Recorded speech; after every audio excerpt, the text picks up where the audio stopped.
그러니까 부산 원 아시아 페스티벌이 얼마 전에 성황리에 마쳤습니다. 성공적이었다라는 의견도 있고요. 그 반대로 이걸 성공으로 봐야 되느냐, 그리고 과연 부산에 이게 제대로 정착을 할 수 있겠느냐, 생명력을 갖고 있겠느냐, 이런 의구심을 제기하는 쪽도 있습니다. 오늘은 부산 원 아시아 페스티벌 이 행사를 중심으로 해서 부산의 문화 발전 가능성, 그리고 부산의 문화 콘텐츠 발전 가능성을 한번 논해보는 시간 마련했습니다. 함께할 세 분입니다. 먼저 김병기 부산광역시 문화관광국장입니다. 예, 안녕하세요. 오늘 주제가 그 대중문화와 사회통합인 걸로 알고 있는데요. 이번에 원아시아 페스티벌을 처음으로 우리가 개최했습니다. 우리 시에서. 10월은 다 아시다시피 부산 그 불꽃축제, 국제영화제 등 축제가 가득 차 있는데요. 이번에 원아시아 페스티벌까지 해서 정말 풍성했습니다. 그 기획 의도와 결과가 어땠는지 시청자 여러분들께 상세히 설명을 드리고요. 예. 재미있게 해드리겠습니다. 예, 알겠습니다. 자, 이어서 김영건 동명대 신문방송학과 교수입니다. 네, 안녕하세요. 오늘 대중문화에 대해서 이야기하기로 했는데요. 그래서 대중문화라고 하는 개념 자체가 우리가 상식적으로 알고 있는 개념보다 훨씬 더 복잡하기도 하고 어떻게 보면 상반된 의견들이 충분히 존재하는 그러한 개념이라고 생각이 드는데요. 그래서 대중문화와 관련된 어떤 정책이나 이 정책을 수립하고 실행할 때는 보다 신중한 논의가 필요하다라고 생각이 듭니다. 그래서 오늘 이 자리가 그 대중문화에 대한 신중한 논의를 할 수 있는 중요한 시간이 되기를 기대합니다. 예, 시작할 때 얼마나 잘 준비하느냐도 중요하겠지만 마치고 나서 평가도 또한 중요하기 때문에 좋은 말씀 해주시길 바라겠습니다. 김남석 부경대학교 국어국문학과 교수입니다. 네, 안녕하세요. 오늘 주제가 대중문화와 사회통합입니다. 특히 이 부산에서 새롭게 열린 원아시아 페스티벌을 중심으로 해서 이런 문제들을 살펴볼 것 같은데요. 좀 대중에게 낯설었던, 앞으로도 좀 낯설 수 있는 그 원아시아 페스티벌에 대해서 좀 심도 있게 살펴보고 우리 부산과 대중문화에 어떤 도움이 되는지 한번 살펴보는 그런 자리가 됐으면 좋겠습니다. 예. 자, 본격적인 얘기를 나누기 전에 저희가 준비한 뉴스 리포트 몇 개가 있습니다. 보고 나서 말씀드리죠. 부산의 문화와 한류, 융합된다면 차별화된 관광 콘텐츠가 탄생할 수 있습니다. 이를 실현하기 위한 대형 프로젝트가 부산에서 펼쳐집니다. 오는 10월 1일부터 23일까지 체류형 관광축제인 원아시아 페스티벌이 개최됩니다. 100억 원의 예산이 투입되는 초대형 이벤트입니다. 한류문화산업전과 한류문화공연이 이어지고 특히 한류문화산업전은 한류스타와 한류문화체험전, 뷰티 박람회 등으로 구성돼 대표적인 체류형 관광상품으로 선보입니다. 배우들이 공연 준비에 한창입니다. 감천 문화마을에서 꿈을 쫓는 젊은 예술인들의 이야기. 서울 유명 공연에 맞서 부산 제작자들이 모여 만든 순수 창작 뮤지컬입니다. 지역 예술인들의 이런 노력에도 문화공연의 수도권 집중 현상은 심각합니다. 한 해 부산에서 열리는 공연 전시는 2,000건 내외, 서울의 10분의 1 수준입니다. 이마저도 미술 전시 활동에만 집중돼 문학, 무용, 연극 등은 서울과의 격차가 더 심각합니다. 이런 탓인지 시민들 역시 여가 활동을 제대로 즐기지 못하고 있습니다. 부산시가 오페라 하우스와 국제 아트센터 같은 굵직한 문화시설 건립을 추진하고 있지만 과연 이 시설들이 시민들의 문화 생활을 얼마나 바꿔놓을지는 미지수입니다. 6.25 한국전쟁은 3년에 걸친 전쟁 기간 동안 부산의 피란 수도라는 역사적 흔적을 남겼습니다. 부산시는 최근 1년여에 걸쳐 피란 수도 관련 건축물과 기록 등 500여 건을 전수조사해 이 중 16개 시설 22건의 유산을 유네스코 세계유산으로 신청하기로 방침을 정했습니다. 피란 수도 정부청사였던 동아대 박물관과 대통령 관저였던 임시수도 기념관, 용도다리 등이 등재 추진 대상입니다. 부산 비엔날레는 행사 기간이 2달이나 더 남았는데 벌써 4만 명이 다녀갔습니다. 국제 행사라 그런 것도 있지만 부산에서는 이런 전시를 보기 힘들기 때문에 많이 찾는 것도 있습니다. 하지만 더불어민주당 전재수의원의 국감 자료를 보면 경기도는 부산의 6.7배, 서울은 4배 많은 도서관이 있습니다.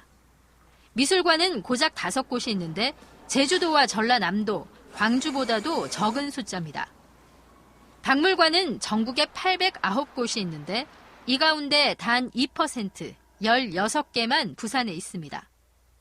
문화시설 한 곳당 수용률은 심각합니다.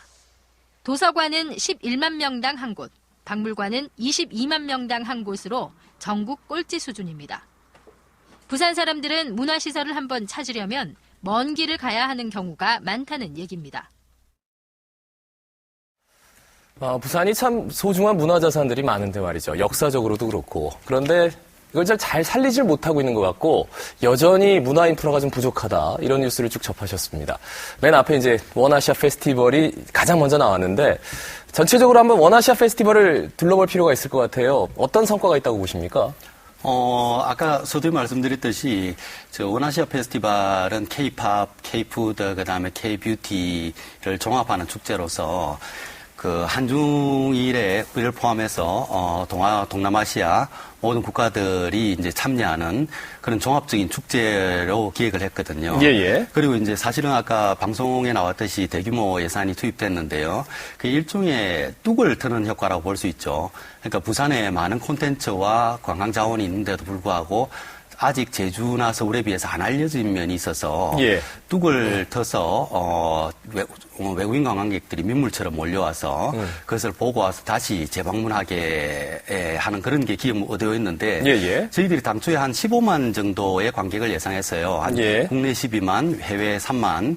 그랬는데 뚜껑을 열어보니 한 25만 정도였고 해외 관광객도 3만 3천으로 더 넘었었고요. 그리고 이제 특히 빅데이터 검색을 해보니까, 제주를 제끼고, 부산이라는 단어가 가장 많이 검색을 됐었고, 그 다음에 또 어떤 한류의 새로운 트렌드를 제시했다고 할 수 있어요. 서울이나 인천 같은 경우는 K-팝 위주의 어떤, 사람을 끌어모으는 행사 위주였는데, 저희들 아까 말씀드렸듯이 K-뷰티, K-푸드, 그 다음에 그 기간에 또 불꽃축제라든지 국제영화제 이런 게 함께 열려가지고 어떤 시너지 효과를 봤다고 할 수 있거든요. 그래서 참 효과를 봤다고 생각하지만 저희들이 이번 기획 목적은 한류 그 자체가 목적이라고 하기보다는 한류를 활용해서 부산 관광을 활성화시키고 그로 인해서 지역 경제를 활성화시킨다는 게 더 큰 목적이라 할 수 있습니다. 알겠습니다. 어쨌든 여러 가지 취지가 있었어요. 그리고 성과도 있었습니다. 하지만 이걸 바라보는 성과물에 대해서 여러 가지 의견이 있을 것 같아서 교수님들께 이제 발언 기회를 좀 드리겠습니다. 일단 어떻게 이번 부산 원아시아 페스티벌을 보셨는지 김용근 교수님 한 말씀 해주시죠. 이번 원아시아 페스티벌이 아마 추구하는 바가 지금 요즘 이제 신한류 이야기를 많이 하는데요. 신한류의 성격이라고 하는 게 이제 주로 이제 아이돌 중심으로 이렇게 이루어지고 있고, 비단 이제 연예인 중심의 어떤 한류 문화가 아니라 K-푸드라든지 K-뷰티까지 콘텐츠가 좀 다양해지고 국가적인 범위도 굉장히 확장되는 그러한 추세들을 신한류라고 이야기하는데요.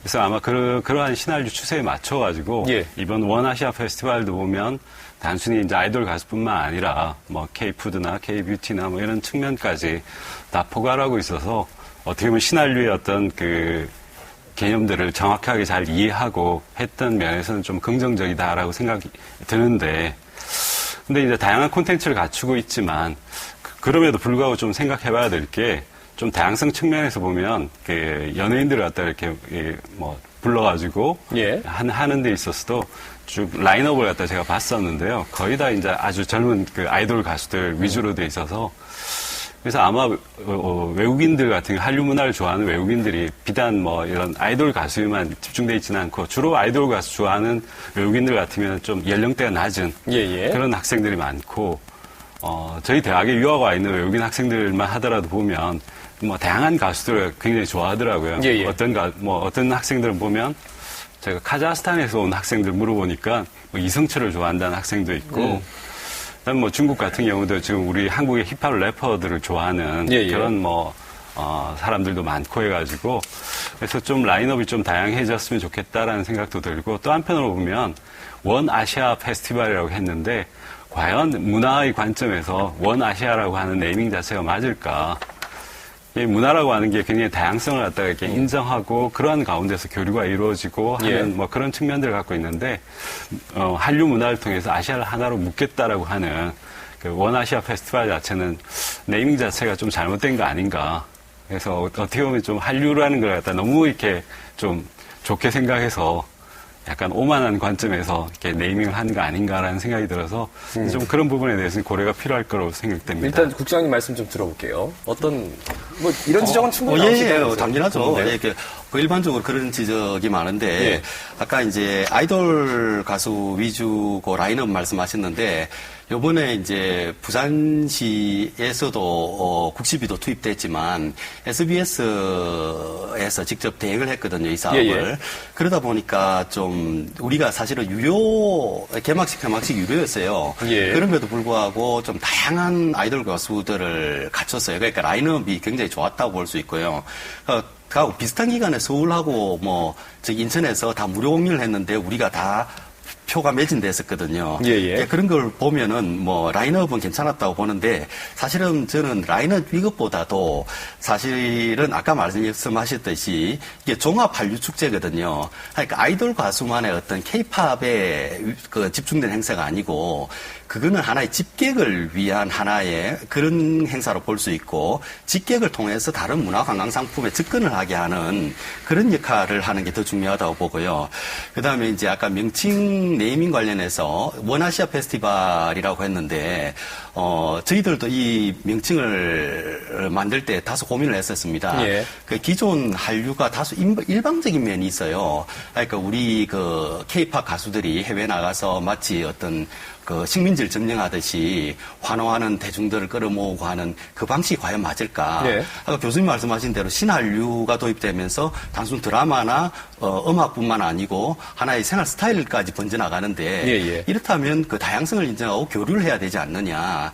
그래서 이제 상호 교류를 어떤 목표로 해서 원아시아 페스티벌이라는 이름을 지었습니다. 그런데 첫 1회라서 저희들이 그런 목적을 완벽하게 달성을 못했다 하더라도 저희들이 나갈 방향은 그쪽이라고 생각하시면 될 것 같아요. 그럼 내년 후년에도 계속 아이돌 가수로 계속 가는 겁니까? 왜냐면은 다양한 아이돌 가수라는 게 아니라 예. 라인업을 지적하신 게 왜 아이돌 가수만 나오냐 이거죠. 어떻습니까? 근데 이제 내년에도 기본적으로는 K-팝 가수들을, 프로그램을 몇 개를 넣을 거예요. 왜 그러냐 하면은 이게 제가 늘 강조하는 건데요. 아무리 훌륭한 문화관광 상품이라 하더라도 예를 들어서 아주 고급 순수 예술 이런 분야에 사람들이 가보지 않는 이상 그 가치가 작가가 아무리 우수하다 생각하지만 사람들이 가서 보지 않는 이상 가치가 인정될 수 없는 거잖아요. 예. 그래서 일단은 우리 부산의 관광 자원이라든지 다른 예술제에도 접근을 하기 위해서는 K-팝이라든 어떤 집객성을 활용을 해야 된다고 봅니다. 예. 어쨌든 집객력만큼은 대단했다. 그것만큼은 인정할 수밖에 없다라는 말씀이신데 김남석 교수님 어떻게 보셨습니까? 네, 저는 약간 다른 관점에서 봅니다. 일단 제가 궁금한 것도 몇 가지 있고 해서 일단 이 시비가 45억이 들어갔습니다. 저는 깜짝 놀랄 만한 금액이라고 생각하고 전반적으로 부산의 많은 문화단체들이 삭감된 상태에서 45억을 순식간에 모았다는 것도 사실 상식적으로는 잘 납득이 되지 않습니다. 예. 거기인데 또 국비를 보니까 9억이에요. 그러니까 45억에 시비를 넣었으면은 어느 정도 비율이 되는 국비가 나와야 되는데 이 국비가 너무 작은 거예요. 그러니까 제가 판단할 때는 구체적인 자료가 없어서 더 묻지는 못했습니다만 독창성이나 고유성이 충분하지 않다라고 판단했던 것으로 저는 판단하고 있습니다. 무슨 말이냐면 비슷한 행사들은 많았고 국가의 국비를 투자할 만한 어떤 가능성을 현재 상태로서는 충분히 보지 못했다. 예. 아까 많은 말씀을 하셨는데 문화를 관광이나 상품으로 본다면 이것은 숫자나 집객 수가 중요하겠죠. 저는 약간 다른 관점에서 봅니다. 대중문화라는 것은 기본적으로 기층문화가 뒷받침돼야 되는데 아이돌 가수는 사실 특정 계층이 선호할 수 있는 문화적 컨텐츠일 수는 있습니다. 다른 많은 계층들이 좋아하거나 꼭 필요한 다른 분야들을 총망라한 것이 아니라는 거죠. 선생님, 국장님께서는 이걸 집객의 효과를 위해서 K-팝 가수들을 데리고 왔다고 하는데 사실 국내외에 이런 외까지는 모르겠는데 국내에 이런 행사들은 상당히 많고 그런 국외에서도 기획 상품은 아니지만 이런 것들은 상당히 있습니다. 이것을 부산이 반드시 해야 하는가? 그 기저에는 많은 기층 문화와 문화적 다양성들을 상실한 채로 경우에 따라서는 거기에 대한 투여돼야 될 자본들을 45억이나 가져오면서 이렇게 급작스럽게 이 페스티벌을 해야 될 이유가 뭐가 있을까? 조금 더 문제를 나아간다면 아까 불꽃축제와 부산국제영화제가 있어서 시너지 효과를 봤다고 하는데 제가 볼 때는 이것은 좀 다른 관점에서 많이 볼 수 있을 것 같아요. 왜 하필 그 기간에 부산국제영화제가 문제가 많다고 저도 생각을 합니다만 어쨌든 이것도 부산이 추구하는 중요한 페스티벌인데 이 기간에 이 사업을 한다는 것은 제가 볼 때는 좀 납득이 가지 않는 행사고요. 제가 이제 여러 가지 문제들을 지적하게 되는데 부산이 이 정도 시점에 올라왔으면 이런 페스티벌이나 이런 형태들은 자립적인 형태로 이루어져야 되는데 관이 주도적으로 개입했습니다. 그것도 어마어마한 자산을 거기다가 투여를 했습니다. 뭐 국장님께서는 거기에 대한 충분한 효과를 가졌다고 보시지만 사실 전 집계가 없어서 그러니까 자리가 없어서 지금 모릅니다만 예. 제 주변에서는 원아시아 페스티벌을 거의 알지 못했고 사실 이게 부산국제영화제에 상당히 많은 영향을 미쳤어요. 이렇게까지 하면서 이것을 강행한 이유가 사실 무엇인지 물을 수도 있는 상황인 것 같아요. 네. 뭔가 저 부산국제영화제를 힘 빼려고 하는 것 아닌가 이런 뭐 의구심도 사실 있긴 있더라고요. 네, 그것을 부인할 수가 없지요. 예, 예. 네. 일단은 시기적으로 그렇고 네. 예산도 다른 문화 콘텐츠들, 그러니까 뭐 연극이나 미술 이런 데가 한 10%씩 삭감됐는데 오히려 이 행사에는 한 45억이라는 어마어마한 예산이 투입됐단 말이죠. 예산, 시기, 그리고 이게 지나치게 관주도적이어서 시민들이 너무 모르고 있지 않는가. 이 세 가지 지적 어떻게 말씀해 주시겠습니까? 예, 제가 차례차례 말씀드릴게요.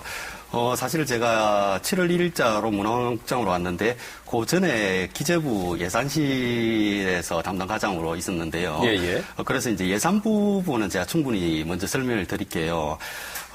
이제 아까 국비 비율에 대해서 말씀드렸는데 네. 지금 정부에서는 각종 축제에 대한 예산은 경상적 경비라 해서 가급적이면 지원을 안 하려고 하는 추세고 네네. 자립화시키려고 하는 추세예요. 그래서 국제영화제 같은 경우에도 이제 몇 회 이상이 해가지고 21회째잖아요. 어느 정도 자립화되면 일몰제를 적용해서 줄이려고 하는 추세고, 예. 그 다음에 이번에 국비 비율도 9억이 상당히 많이 내려온 거라 볼 수 있는데, 그게 이제 작년에 박근혜 대통령께서 그 한류의 중요성에 대해서 언급하면서 그 시기적인 흐름을 타면서 국회에서 또 돈이 더 들어갔어요. 그래서 예, 예. 이제 국비 부분은 그렇다고 생각하시고, 예. 그러나 예산 부분에 대해서 아까 언급하신 게 결국은 10% 삭감해서 그 돈이 이쪽으로 들어간 거 아니냐라고. 아니, 그렇게까지 말씀드리지 않았습니다. 예. 네. 이제 그렇게 혹시 오해를 하시는 분들도 있을 수 있는데, 이제 10% 삭감은 정부 지침에 의해서 모든 경상경비는 10% 삭감을 해라 해서 15년도에 10% 삭감이 됐어요. 그래서 네네. 이제 금년에는 복원뿐만 아니라 다시 플러스 알파까지 올리려고 하는 거고, 그 다음에 제로섬 게임으로 봐서 한 파이에서 다른 쪽으로 크게 가면 한쪽이 빠지는 구조가 아니라 지금 서병수 시장님께서 이제 문화융성이라는 기치를 걸었기 때문에 네. 2020년까지 문화예산을 일반 예산의 3%로 하기로 한 걸 좀 당겼어요. 2018년까지 3% 달성한다 해서 전체 파이를 키우는 거기 때문에 예. 이쪽 도를 빼서 저쪽 도를 메우는 형태는 아니라는 거라는 점을 말씀드리고, 그 다음에 이제 경제학에서 볼 때 이제 생산이나 소비나 분배가 이렇게 한 축인데 어떤 이게 45억을 써가지고 그 소비가 일으키는 유발 효과라는 것은 엄청나거든요. 고용 유발, 그 다음에 생산 유발 효과라는 것은 저희들이 지금 분석을 하고 있는데 아마 11월 말 정도 나올 거예요. 그래서 이제 그런 것은 지금은 단언하기 어렵다는 그런 말씀을 먼저 드리고, 그 다음에 이제 아까 문화 부분에 있어서 아까 이제 특정 어떤 아까 기층문화라든지 그런 것을 이제 반영해야 되지 않느냐. 이건 결국은 이제 그 대중문화라는 것은 융복합성이 강하고, 대중들을 끌 수 있는 아주 일반적인 그런 분야라고 할 수 있는데, 네네. 그래도 불구하고 어떤 계층적이라든지, 그 다음 지역적이라든지, 그 다음 세대 간이라든지 통합이 안 되는 부분이 있어요. 그래서 이제 저희들도 이런 점에 대해서는 좀 고민을 하면서 내년부터는 부산 그 예술제라는 게 있어요. 예. 우리 예총에서 하는 그런 행사까지 같이 더 모아서 더 시너지 효과를 보려고 하고, 아까 이제 국제영화제 혹시 뭐 힘빼기라는 그런 말씀도 하셨는데, 예. 국제영화제도 제가 혹시 다음에 나와서 말씀을 드릴 기회가 있어 말씀을 드리고 싶은데요. 이게 이제 국제영화제는 지금 이제 민간으로 이양을 하면서 저희들이 정관 개정을 하게 되었고, 그랬고 이제 그 예산 부분은 이제 60억을 우리가 매년 지원을 하고 있는데, 예. 예. 뭐 내년에도 뭐 크게 뭐 저희들이 예산 줄일 생각 없이 약간 이제 오히려 민으로 넘겨주면서 지원을 하여서 독립성을 보장해 주려고 하는 것이고, 저희들은 뭐 국제영화제 때 사람들이 더 몰려들면 시너지 효과가 있으면 있었지 어떤 것을 뭐 특정하게 힘을 뺀다든지 그런 정치적인 의도는 일단 없었다고 생각이 되고요. 그다음 혹시 아까 또 하나 뭐 제가 빠뜨린 게 좀 있나요? 관주도적으로 관주도적이라. 이게 예. 민간 영역이 너무 예. 없어서 시민들이 모른다. 예, 일단. 근데 이제 우리 보면 경제학에서 보면 정부 개입이 할 때 있고, 그 다음에 시장에 맡겨둬야 될 때가 있고, 어떨 때 시장이 실패해서 정부가 개입하고, 정부가 개입했는데 정부 실패하는 경우도 있는데, 예. 이런 경우는 제가 아까 서두에 말씀드렸듯이 일종의 뚝을 트는 효과라고 보면 됩니다. 그러니까 부산은 제가 볼 때 10년 전하고 많이 달라졌어요. 그러니까 부산 와본 외국인들이라든지 서울 사람들이 정말 홍콩 같다. 감천문화마을, 해운대 정말 놀랍게 바뀌었다. 이렇게 하는데 이제 그게 의외로 제주하고 서울만큼 안 알려진 거예요. 그래서 이제 먼저 정부에서 그리고 우리 시에서 나서가지고 이렇게 대규모 행사를 통해서 집객을 통해서 뚝을 트면 밀물이 밀려드니까 그 몰려든 사람들이 우리의 컨텐츠를 확인하고 이제 다시 한번 찾게 만드는 그게 목적이죠. 그래서 일단은 알리는 게 더 급선무라고 생각해서 저희들이 과감하게 한 거고, 이제 밀물이 한번 밀려들게 되면 콘텐츠 사업이라고 생각합니다. 그다음부터는 이렇게 대규모 투자라기보다도 우리 부산 특유의 콘텐츠로 다시 찾게 하고 재밌게 하고 예. 그렇게 하는 게 중요하다고 생각합니다. 알겠습니다. 이제 답변을 어느 정도 해주셨기 때문에 뭐 더 이상 저 있으신지 얘기가 예. 좀 더 했으면 좋겠는데. 예, 말씀하세요. 지금 말씀하시는 게 제로섬 게임이 아니다라고 말씀하셨는데요. 45억이라는 돈이 뭐 원래 있던 돈이든 다른 부서에서 넘어온 돈이든 간에 그 돈을 무엇을 위해 쓸 건지에 대해서는 제로섬 게임이 돼요. 예를 들어서 도서관을 짓는다든지 미술관을 짓는다든지 뭐 소외된 사람들을 위해서 문화활동을 한다든지 이런 돈을 써야 될 돈을 45억을 몽땅 한 분야에 쏟아 넣을 땐 그만한 확신이 있어야 되는데, 지금 국장님 말씀으로 제가 좀 동의하기 어려운 것은 거의 경제 논리만 자꾸 말씀을 하시는 거예요. 경제 논리도 따져봐야겠지만 경제 논리라는 것은 사실 문화의 한 일부분이고 어떤 면에서 결과적으로 나와야 되는 것이지, 경제 논리가 우수하기 때문에 다른 분야에 들어가야 될 비용들을 경우에 따라서는 한 분야에 몰아넣어야 된다는 것은 사실 약간 착오적인 생각이 아닌가. 그것도 관이 시가 주도하면서, 저는 부산국제영화제를 통해서 부산시가 이건 분명히 알았다고 생각했었습니다.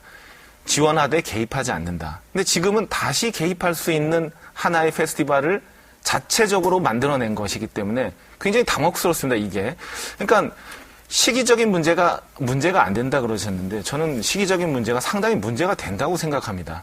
부산의 페스티벌은 의외로 서로 겹치지 않게 묘하게 자리를 잡고 있습니다. 봄부터 시작해서요. 연극제부터 시작해서 나름대로 어떤 질서하에 서로의 영역을 간섭하지 않도록 되어 있는데, 시가 제가 볼 때는 아주 중요한 시점에 긴 공간을 뭐 표현이 좀 과격할 수 있는 무단 점유한 것 같은 느낌을 줘요. 그것도 사실은 부산의 많은 문학의 인사들이 동의하는 상태도 아닙니다, 이 문제는. 그리고 아까 밀물듯이 들어온다고 했는데, 뭐 그럴 수도 있죠. 근데 사실 원래 부산에는 다 들어옵니다. 문제는 그 안에서 컨텐츠를, 부산의 자립적인 컨텐츠를 만들어내는 거죠. 제가 원아시아 페스티벌을 아주 면밀하게 들여다본 건 아니지만, 부산의 콘텐츠라고 할 수 있는 것은 사실 거의 없었고, 그냥 우리가 생각하는 국내외 여러 우리가 좀 산업적으로 발전되어 있는 것들을 사실 전시한 효과에 지금은 지나지 않는 것이 아닌가라는 생각을 버릴 수가 없습니다. 예. 일단 그래서 한 가지 추가적으로 좀 여쭤보면, 들어와서 이분들이 뭘 했는지, 공연 보고 나서 실제로 뭐 밥도 먹고 뭐 이렇게 관광도 하고 했을 거 아니에요? 예. 그런 점도 추가적으로 좀 말씀해 주시면 좋을 것 같은데. 예, 먼저 이제 몇 가지 제가 말씀을 드리면, 약간 헷갈리는 개념이 있는 것 같은데요. 그러니까 관주도라는 개념하고 아까 이제 지원을 하되 간섭을 하지 않는다라는 부분인데요. 근데 이제 사실은 그 말은 잘못된 것 같아요. 그러니까 민간이 어떤 민간을 지원할 때는 지원을 하되 간섭을 하지 않는다고 하지만 사실은 그 말은 어폐가 있어요. 그러니까 시민의 세금으로 어떤 행사를 지원할 때는 지원을 하지만 그 돈이 어떻게 쓰였는지 투명성 확보해야 돼요. 그래서 예. 이제 국제영화제 같은 경우에도 정관 개정에서 그 프로그램 선정이라든지 영화 선정에 대해 독립성은 우리가 확실히 이게 보장을 하는 형태로 하되 투명성 확보를 했어요. 그러니까 예를 들어서 상임 감사를 두든지 2개월 내 시민 평가를 두게 해서 그 돈이 어떻게 쓰였는지는 보여주게 하는 그 시스템을 마련했거든요. 예, 예. 그래서 이제 무조건 지원은 하되 간섭은 하지 않는다는 말은 이게 세금을 쓰는 입장에서는 맞지 않는 것 같고요. 그다음에 이제 관주도라기보다도 이제 아까 이 관주도 경제 논리에 치우쳤다고 생각하는데 이건 경제 논리로 볼 게 아니고 일반적으로 어떤 양질전화의 원칙이 있죠. 기본적인 양이 어느 정도 쌓였을 때 질적으로 변화가 되는 거죠. 네. 그렇기 때문에 어떤 물꼬를 튼다는 표현이 맞는 거지. 요게 어떤 꼭 어떤 뭐 거기 상권을 활성화시킨다든지 그런 목적을 위해서만은 했다는 그로 볼 수는 없는 거죠. 그리고 이제 특유의 관광 콘텐츠 부분인데 사실은 부산이 해운대라든지 이기대, 감천문화 그런 관광 자원도 전부 다 특이한 것이고 사실은 부산 사람들이 캐릭터 개방성이라든지 해양성이라든지 포용성이라든지 화끈하면 이런 것도 사실은 콘텐츠라고 볼 수 있거든요. 예. 그래서 이제 저는 부산 특유의 콘텐츠가 없었다는 것은 동의할 수가 없고요. 그리고 이제 사실은 다른 시도에서는 전부 K-팝 행사 하나만으로 집객을 했어요. 예. 근데 저희들은 K-푸드, K-뷰티, 그 다음에 각종 행사를 골고루 했기 때문에 하나의 종합축제로서의 트렌드를 제시했다고 생각합니다. 물론 이제 제가 행사를 주관한 담당 국장 입장에서는 제 입장을 이렇게 옹호를 할 수밖에 없지만 예. 뭐 시청자들께서 이렇게 겪어보신 시청자들께서 아마 판단하시겠죠. 예. 알겠습니다. 근데 저는 계속해서 이제 머릿속에 남는 게 이게 왜 부산이냐 이거죠. 예, 서울에도 비슷한 그리고 창원에서도 비슷한 그 K-팝 했단 말이죠. 근데 이분들이 가서 뭐 개방성 사람들을 뭐 다 만날 수 있느냐, 외국어도 안 통하는 사람들 만나가지고 뭐 좋은 감정을 받았다. 이것도 쉽지 않거든요. 그래서 부산시에서는 그럼 제2, 제3의 어떤 관광을 위해서 이분들에게 뭔가 감동을 주기 위해서 어떤 뭐 기재들을 마련했는지 그걸 좀 여쭤보고 싶더라고요. 그 기재들이 아까 말씀드렸듯이 이제 종합적인 그 축제였다는 것이고 사실은 아까 이제 그런 일부에 대한 비판에 대해서 저희들이 아예 뭐 이건 아니다 하고 이렇게 이렇게 변명하려고 하는 것이 아니고 사실은 원아시아 페스티벌이 끝난 뒤에 제가 그 예총 간부들을 다 상담을 한번 해서 면담을 했어요. 시장님과 요새 문화진담이라 해서 찾아다니는 그걸 하고 있는데요.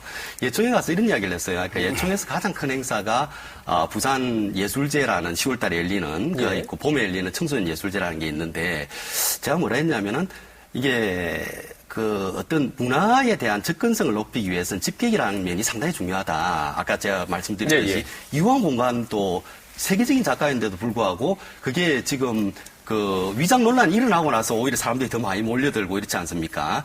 그래서 제가 그 이야기를 했죠. 지금 우리 예총에서 예술제를 하고 있는데 의외로 그들만의 잔치로 끝나지 않느냐. 아는 사람들끼리 모여서.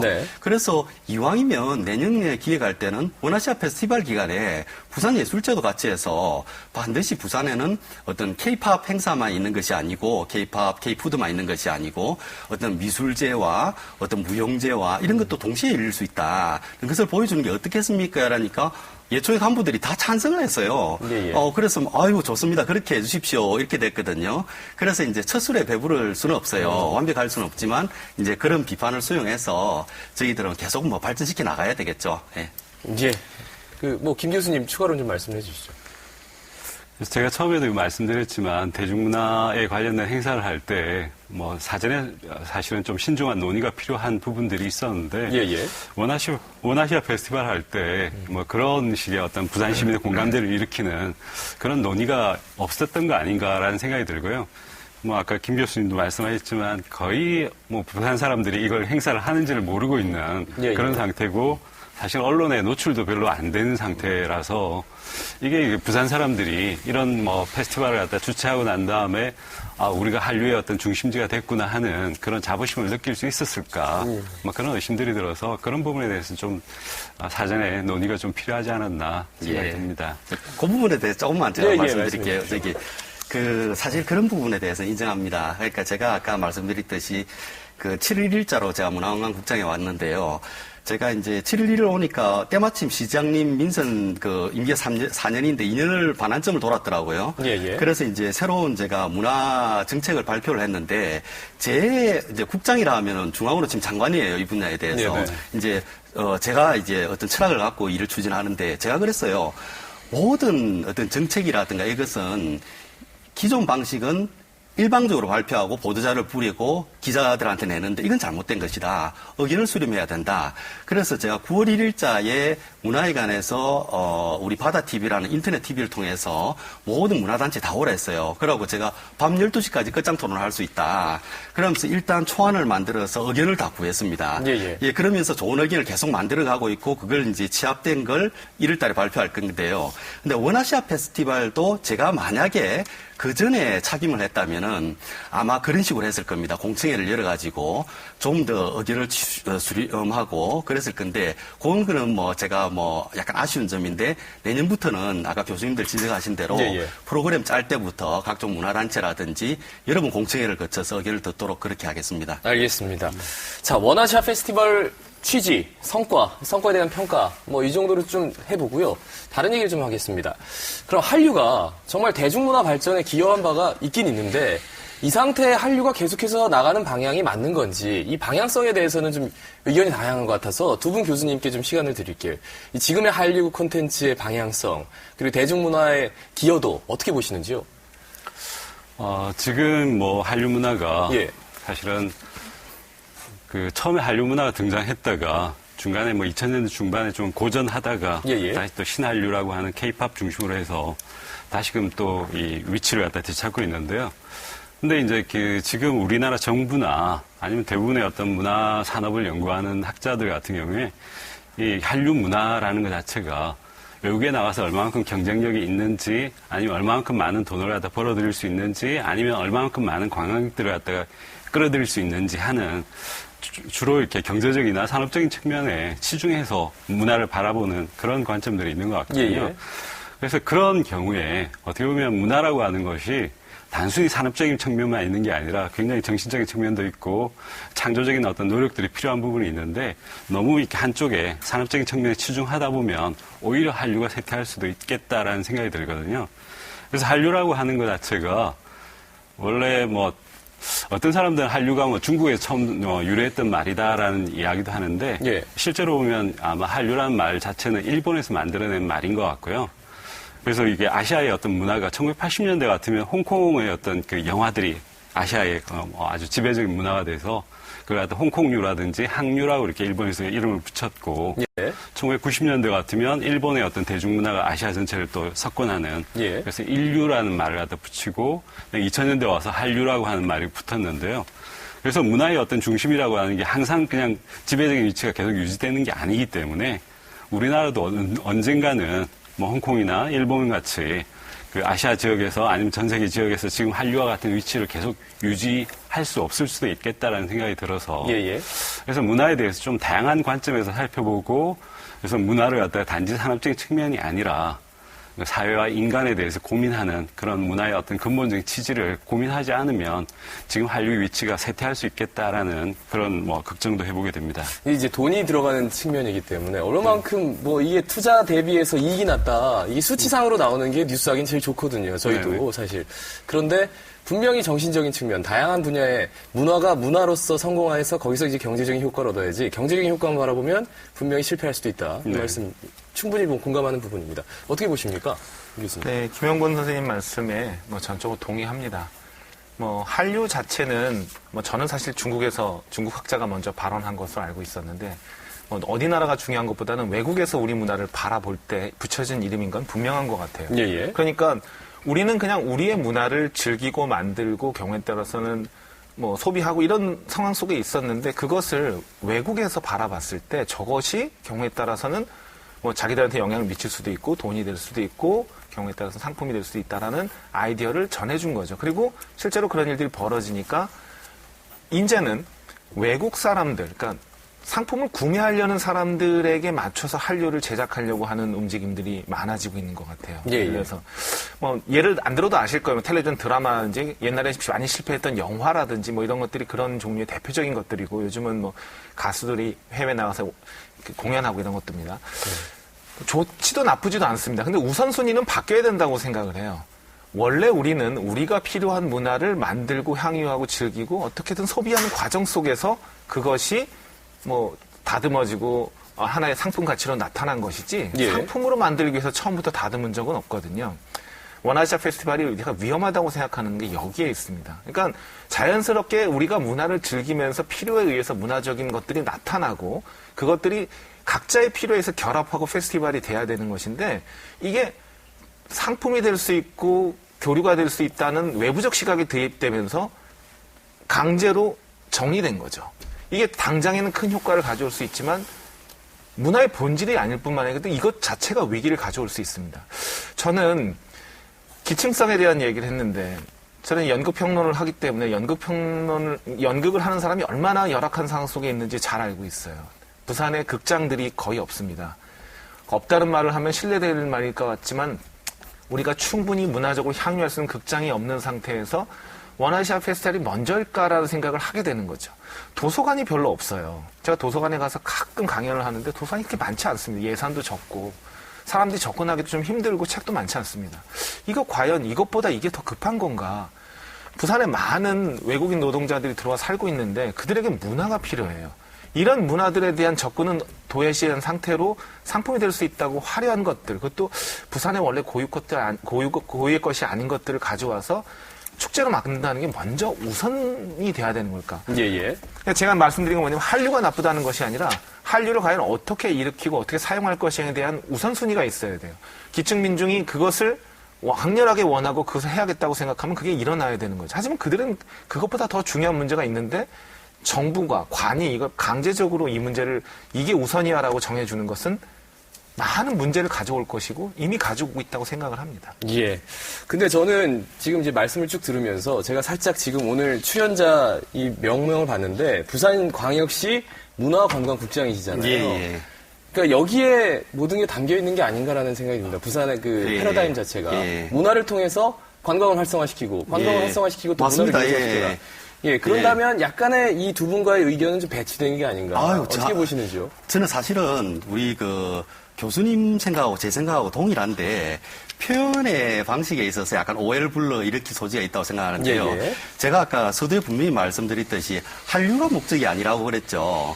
그러니까 한류라는 것을 이용해서 뚝을 트는 효과라 했지 한류가 목적이 아니에요. 예. 그리고 한 번 방문하면 됐지 만약에 컨텐츠가 없다면 두 번 방문하지 않습니다. 예. 그러니까 한류라는 건 하나의 어떤 사람들이 몰려들게 하는 수단이지 그 자체가 목적이 되면 안 된다고 생각하고요. 예. 그다음에 아까 김 교수님께서 말씀하셨듯이 어떤 유행이라는 건 언제든지 흔들리기 때문에 이 한류라는 것도 언제든지 흔들릴 수 있어요. 예. 그래서 이제 컨텐츠의 어떤 경쟁력이 중요한데 이 컨텐츠의 경쟁력은 어디서 나오냐 하면 순수예술에서 나온다고 보거든요. 그래서 이제 제가 저번에 아까 말씀드렸듯이 9월 1일에 지금도 저희 바다TV에 인터넷에 가면 나옵니다만은 그러니까 제가 이게 정책 발표를 하고 나니까 어느 누군가 철학이 없다고 그러더라고요. 그런데 이제 제가 반박할 시간이 없어서 충분히 반박을 못 했는데. 오늘 좀 반박해 주세요. 오늘은 제가 솔직하게 말씀드릴게요. 제가 철학이 있어요. 그러니까 우리가 체육 정책에 있어서 철학이라 하면은 엘리트 체육이냐, 저변학대냐 이거죠. 예. 그러니까 집중적으로 올림픽에 나갈 선수를 키울 것인지 각 학교마다 축구 선반을 만들 것인지죠. 예술도 마찬가지거든요. 순수 예술 위주로 사람들이 이해하건 못하든 간에 고급 예술을 지원을 하느냐. 안 그러면은 그 고급 예술을 시민들이 쉽게 접근하게 하는 저변학대를 하느냐거든요. 생활문화를 확산시키고. 예. 근데 저희들의 이번 발표 정책은 후자라고 볼 수 있습니다. 그러니까 고급 예술이 아무리 고급 예술이라도 시민들이 가지 않으면 가치가 없다는 거죠. 예. 그래서 이제 접근성을 향상시키기 위해서 관광적인 요소를 도입하겠다는 겁니다. 그나마 결국 뭐냐면은 문화는 관광에 하나의 콘텐츠를 제공해 줄 수 있고 관광은 재미와 흥미로서 집객성을 제공해 줄 수 있는 거예요. 접근성을. 그래서 이제 오히려 순수 문화에 대해서 접근성을 확대시켜서 저변학대를 한다는 거고 예. 그다음에 그 정책의 마지막에 보면 문화산업화라는 부분이 있는데 예. 이건 경제 논리라고 다소 달라요. 저도 가장 가슴 아픈 게 뭐냐면 경성대 앞에 많은 극단들이 있지만 그 사람들 연봉이 500만 원도 안 되는 거예요. 1년에. 하고 최근에 굶어 죽는 연극이 또 나왔는데 저는 이것은 잘못되었다. 그거 생각해서 문화산업화를 지켜야 된다 해서 아트마켓을 활성화시키겠다. 예를 들어서 집에 놀고 있는 대학생들의 어떤 미술품 같은 것을 아트마켓을 통해서 3만 원짜리라도 살 수 있는 사람이 나중에 시민들이 30만 원짜리 유아를 살 수 있는 것이고 그런 거 아니겠습니까? 예, 예. 그래서 이제 연극도 좀 더 많이 접근할 수 있게끔 어떤 재미있게 해주고 그렇게 해서 문화산업화를 통해서 예술인들의 수입이 보장되게 하는 이제 그런 정책이 우리의 그 주정책 방향이라고 보시면 되고요. 그 다음에 또 한마디 말씀드린다면 이제 돈을 집중적으로 이거는 경제 논리의 문제가 아니에요. 예, 예. 돈을 집중적으로 쓰느냐 나눠서 쓰느냐는 하나의 정책의 문제인데 옛날에 이제 박정희 대통령 때 우리가 그 어려운 상황에서 고속도로를 놨어요. 그런데 모든 사람들이 반대를 했죠. 미친 짓이다. 사람들이 굶어 죽는데 다 돈을 나눠줄 있어야지. 이 쓸데없는 고속도로에 왜 고속도로에 돈을 투자하느냐. 그런데 그 고속도로를 놨기 때문에 경제 유발 효과를 통해서 어려운 사람들을 다 이렇게 먹이 살릴 수 있었거든요. 예, 예. 마찬가지로 이거는 경제 논리의 문제가 아니고 우선순위의 문제라고 생각합니다. 어디에 집중을 먼저 해서 다른 데 파급 효과를 놓을 수 있느냐. 그하고 짧은 시간에 어떻게 하면 그 효과를 극대화하느냐의 문제라고 생각합니다. 근데 국장님은 예, 예. 이제 그걸 경부고속도로에 비유를 하셨는데 많은 분들은 4대강에 비유할 수도 있는 거예요. 그렇죠. 그렇게 네. 집중적으로 투자를 했는데 지금 우리가 얻을 수 있는 게 뭐냐. 그러니까 어떤 관점이라는 것들은 국장님처럼 생각하실 수도 있고 국장님이 생각하신 대로 결론이 날 수도 있지만 맞습니다. 저희는 예. 4대강에 더 가깝다고 생각을 하는 거죠. 예. 이게 현실적으로 과연 예. 우리의 문화 발전, 그러니까 우리라는 말은 좀 포괄적으로 씁니다만 부산의 문화 발전을 위해서 정말 말씀하셨어요. 가장 우선적인 일을 하고 계시는 건가. 또 접근 가능성을 높이겠다고 했는데 접근 가능성은 사실 K-팝이 그렇게 높지 않습니다. 그러니까 외국인들에게는 높을 수 있어요.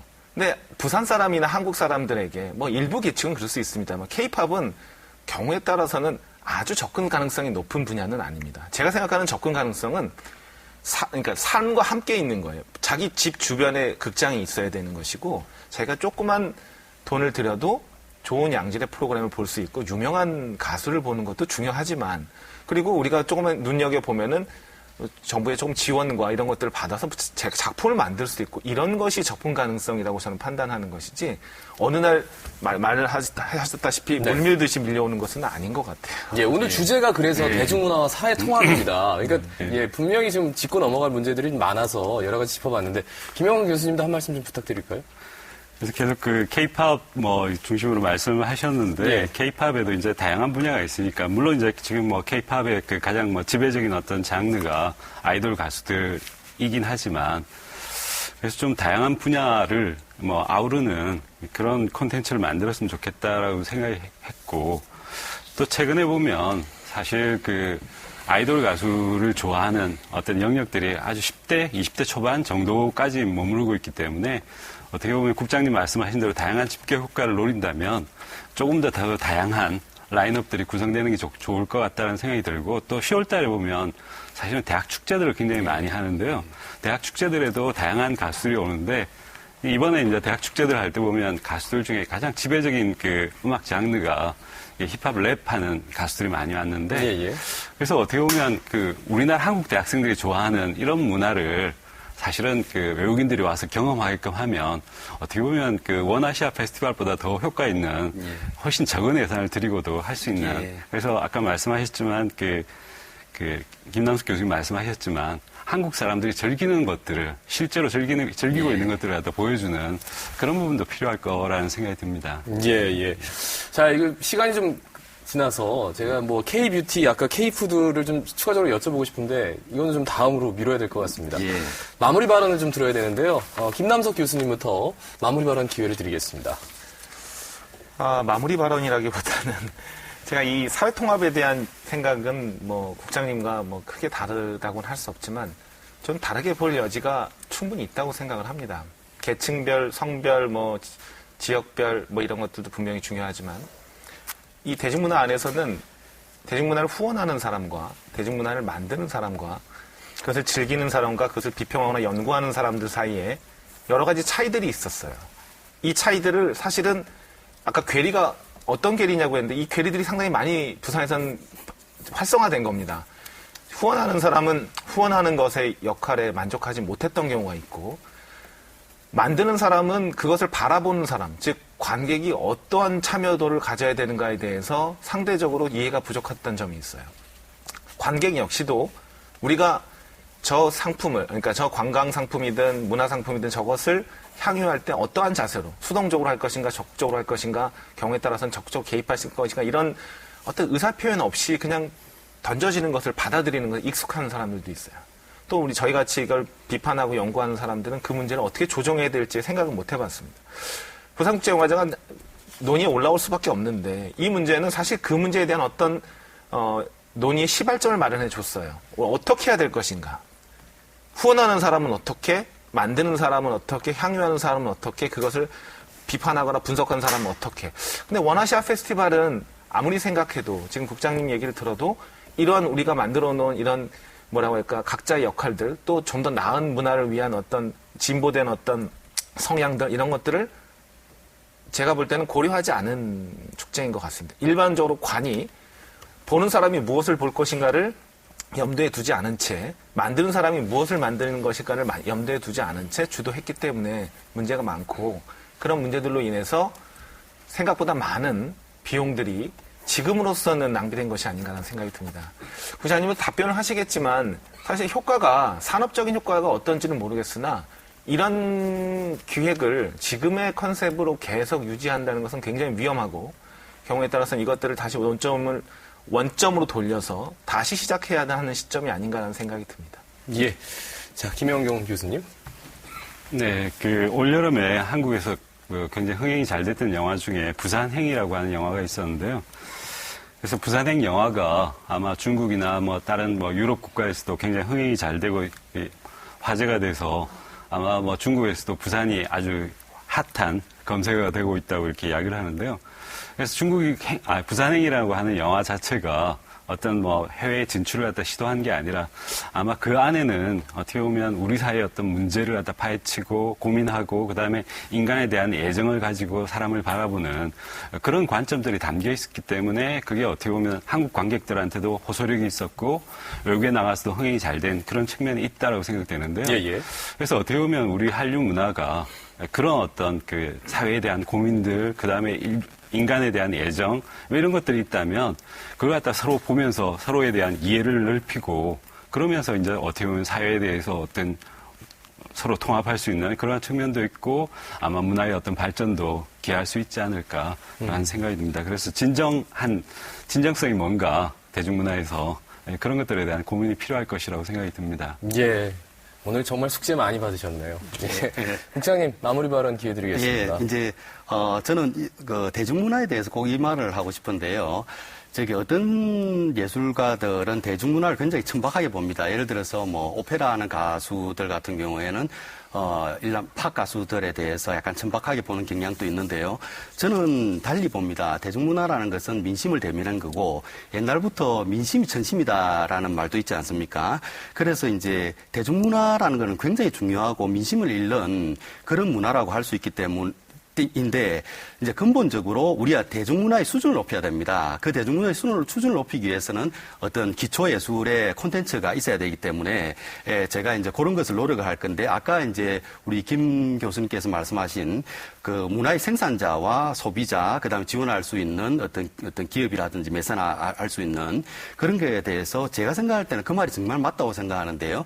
동시에 수준이 높아져야 돼요. 그러니까 저희들이 생활 문화를 하면서 이제 각 커뮤니티마다 어떤 항상 문화를 소비하는 것이 아니고 자기들도 직접 기타 동아리를 만들어서 기타도 치고 트럼펫도 같이 연구하고 발표도 할 수 있는 그런 기회를 많이 주려고 하는데 실제로 소비자가 아니라 생산자가 돼봐야 실제 공연의 그 가치를 아는 거예요. 그래서 이제 우리 부산도 전반적으로 생산자, 문화 생산자, 소비자, 그다음에 지원하는 기업도 그 예술의 가치를 알고 지원할 수 있는 이게 전반적인 수준을 높여야 되는 건데 이것은 문화라는 것은 하루아침에 되는 게 아니거든요. 이게 아까 말씀하셨듯이 경제 논리하고 달라요. 100을 투입해서 100을 효과를 나타나냐, 200 효과를 나타나냐 이런 거와는 다소 달라요. 저희들도 앞으로는 모든 정책의 의견을 계속 수렴하면서 하여튼 좋은 정책을 계속 만들어 나가겠습니다. 그리고 아까 말씀드렸듯이 경제 부분과 다르게 문화는 시간이 좀 걸립니다. 문화 수준을 높이는 데는 시간이 걸리니까 좀 지켜봐 주시라는 그런 말씀을 하고 싶습니다. 알겠습니다.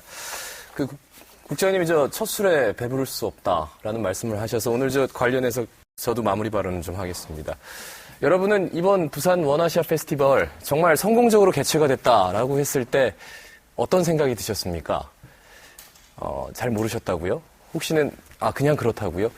바로 이런 반응을 관심과 애정으로 내년에는 좀 바꿨으면 합니다. 그게 바로 이 대중문화가 사회통합을 하는 시작이 아닐까라는 생각이 듭니다. 자, 시사포커스 마치겠습니다. 여러분 고맙습니다.